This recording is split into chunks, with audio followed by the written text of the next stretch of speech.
उसका भजन बिगड़ गया, और जिसका भजन बिगड़ गया उसका जीवन बिगड़ गया। और ध्यान रखना, ये मनुष्य जीवन बार बार नहीं मिलता। जिसका ये मनुष्य जीवन बिगड़ गया उसका तो 84 लाख बार चक्कर लगाने का रजिस्ट्रेशन हो गया। ये बार बार मौका नहीं मिलता।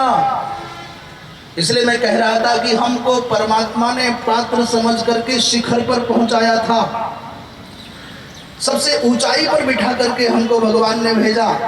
और हमारे भी आचरण यदि साधारण इंसान के जैसे, पशु के जैसे रह गए तो लोगों को बड़ा दुख लगेगा, भगवान को बड़ा कष्ट होगा। इस व्यक्ति को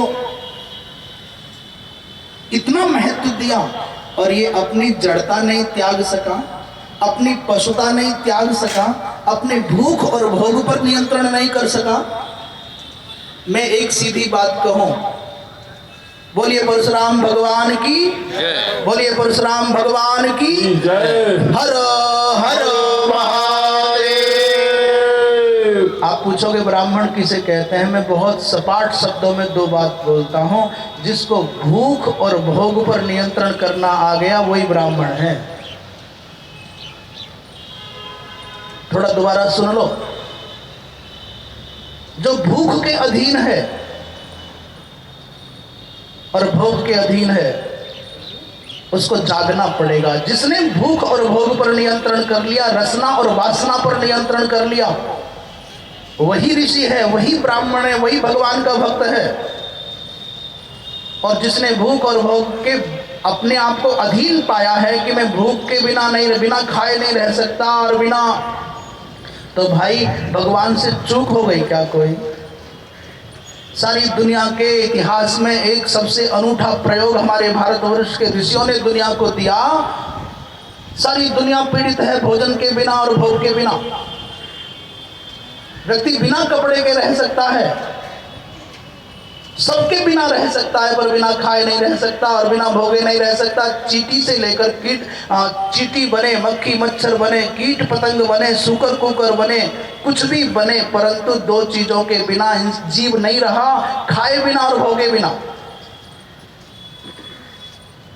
और ये जीव परमात्मा का अंश होने पर भी परमात्मा सत्ता के स्तर पर क्यों नहीं पहुंच पाता? ये भगवान ईश्वर अंश, जीव अविनाशी, चेतन अमर, सहज सुख राशि। ये ईश्वर का अंश है, चेतन है, मल रहित है और सहज सुख राशि है। तो फिर भगवान की भगवत्ता के बराबर गुण इसमें क्यों नहीं है? बोले एक गड़बड़ है, भगवान भोग और भूख के अधीन नहीं है और इंसान को भोग और भूख के सिवा कुछ दिखता नहीं है। और जब तक ये दोनों चीजें नहीं हटेंगी तब तक भगवत्ता का अनुभव नहीं होगा। कैसे हटे?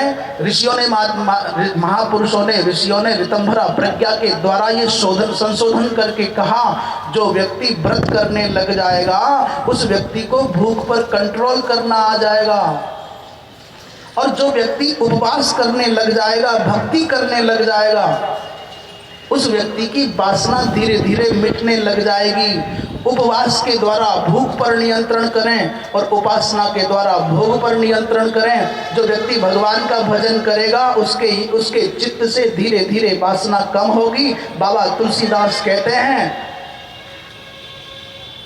जहां राम तहाँ काम नहीं और जहां काम तहाँ राम, और तुलसी कबहू की रह सके रवि रजनी एक ठाव।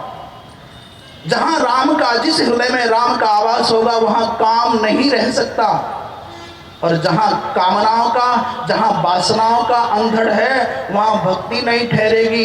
इसलिए ब्राह्मणत्व को जगाने के लिए सर्वोत्तम सूत्र है। आज आप यहाँ आए हो, मेरे अपने आप हो, आपके बीच में अपने मन का दर्द नहीं कहूँगा तो मैं खुद अपनी नज़रों में चोर हो जाऊंगा। जो मेरे हृदय की बात है, जो ऋषियों की परंपरा से हमको प्राप्त है, आप अपने भूख और भोग पर नियंत्रण करने के लिए अपने जीवन में 15 दिन में कोई एक व्रत का नियम ले लीजिए।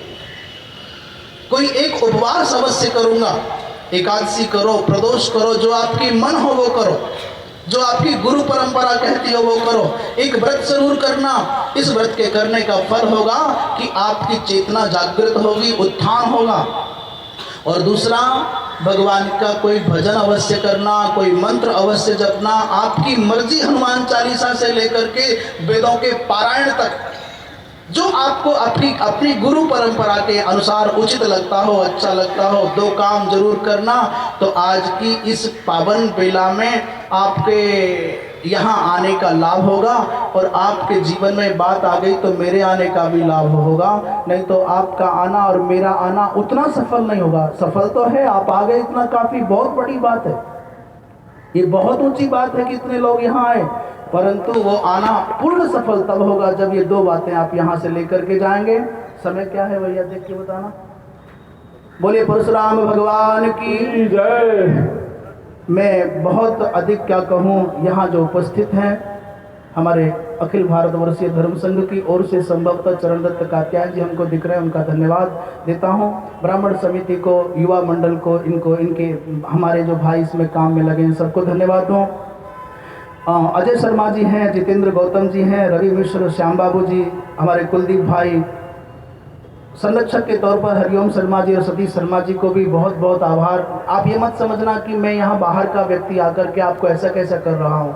मुझको लगता है सनातन धर्म का कहीं भी पूरी दुनिया के किसी कोने पर काम होता है तो मेरा अपना काम है, और ब्राह्मणों के हित में, गौ माता के हित में, भारतवर्ष के किसी भी कोने पर काम होगा, मुझको सूचना मिलेगी, मैं दौड़ाऊंगा। मेरी चाहे जैसी परेशानियां हो, विषमता हो, मेरी अपनी कोई शर्त नहीं है। इतनी शर्त है कि तुम ईमानदार रहना अपनी नज़रों में, तुम जो करने जा रहे हो उस पर दृढ़ता से टिके रहना कि अच्छा काम है, और जो शास्त्र विधि कहती है उसका पालन करने की चेष्टा अवश्य करना। और राजकुमार शर्मा जी, गिरीश पाराशर जी हैं, पीयूष शास्त्री भैया ने बहुत काम किया है, सौरभ शर्मा, राजीव शर्मा, अनुपम शर्मा, कुलदीप नारायण शर्मा और जितने भी भाई जिनके मैं नाम नहीं ले पाया हूँ, मैं नाम और रूप के चक्कर में नहीं, आप ये बात, भगवान आपको शक्ति दे, आपको सामर्थ्य दे, आपके चित्त में वो भाव जगाए कि आप और अच्छे से समाज का काम कर सकें और अच्छे से ब्राह्मण और ब्राह्मणत्व को परिष्कृत करने के लिए एक अच्छा आयोजन और अच्छा कर सकें। इन्हीं सब भावनाओं के साथ आयोजक मंडलों को धन्यवाद देते हुए, सनातन धर्म के अनुसार इस प्रकार सिर ढककर पूजा हवन करना निषेध है। ये क्या मतलब भैया? अच्छा, इस विषय को ये आयोजक लोग अपने आपस में देखें, ये तो ठीक।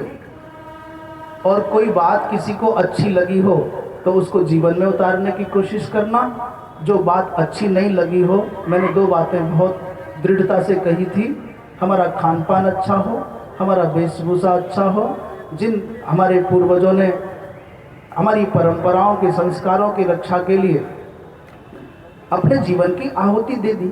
इतना छोटा सा तुच्छ सा जीवन है, इस छोटे से जीवन को परमात्मा ने एक मौका दिया है आत्मज्ञान प्राप्त करने के लिए, हम व्यर्थ ना गवावें।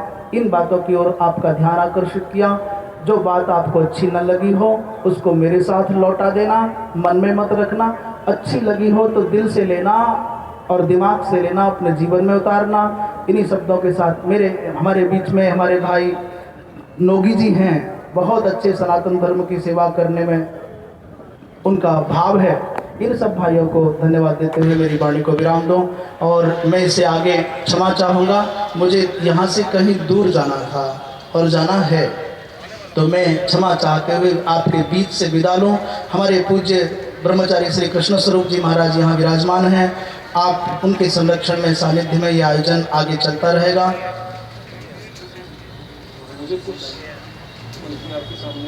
हाँ जी,